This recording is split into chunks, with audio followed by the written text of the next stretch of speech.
The God of Islam is the figment of the imagination of an illiterate merchantman who lived in Arabia sometime in the 7th century. Now, I can prove that using Muslims' words against them. In an effort to disprove Christianity, their words will actually turn against them and expose where Allah comes from and who they are actually worshiping. If any Christian can point out to me one verse anywhere in your Bible, from any version, only one statement, unequivocal statement, an ambiguous statement by Jesus. where Jesus Christ, peace be upon him, himself says, I am God, or where he says, worship me, I'm ready to accept Christianity today. Now, beside the fact that Muslims don't even know what worship is, since there's no statement in the Quran where Allah unambiguously states this is worship and then defines it. That fact aside, what Muslims essentially are doing is demanding that God submits to their terms of how he defines himself. Unless Jesus says the exact words that they demand, I am God, worship me, then they're not going to accept any other evidence that Jesus provided. By demanding God, or a prophet for that matter, define himself on their terms is making themselves an authority over God and how God should define himself, essentially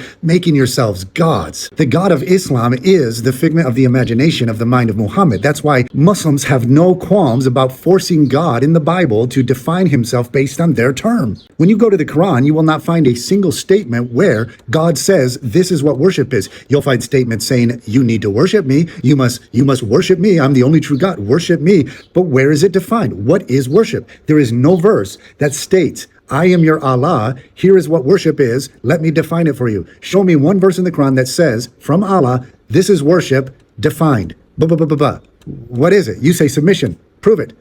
And if it is submission, if submission is what worship is, then you demanding that Jesus meet you at your terms is forcing God to submit to you. Because Jesus claimed what he claimed, and you're forcing, even if he's just a prophet. And by the way, there's nowhere where Jesus said, I am only a prophet, do not worship me. You will not find those exact words. So you don't find an affirmation of the exact words, and you don't find a negation of the exact words. But what you do find are principles and concepts that are tied into revelation of the Hebrew scriptures that point to Jesus unambiguously claiming to be God. See, when you compare the concept of God in the Quran called Tawhid and the concept of God presented in the scriptures called Trinity, Tawhid presents God in an apophatic way, wherein the Trinity, when you go to scriptures, is presented in a cataphatic way. And if you don't know the difference between the two, that's probably why you're asking the question, show me once in the Bible where Jesus said, I am God, worship me.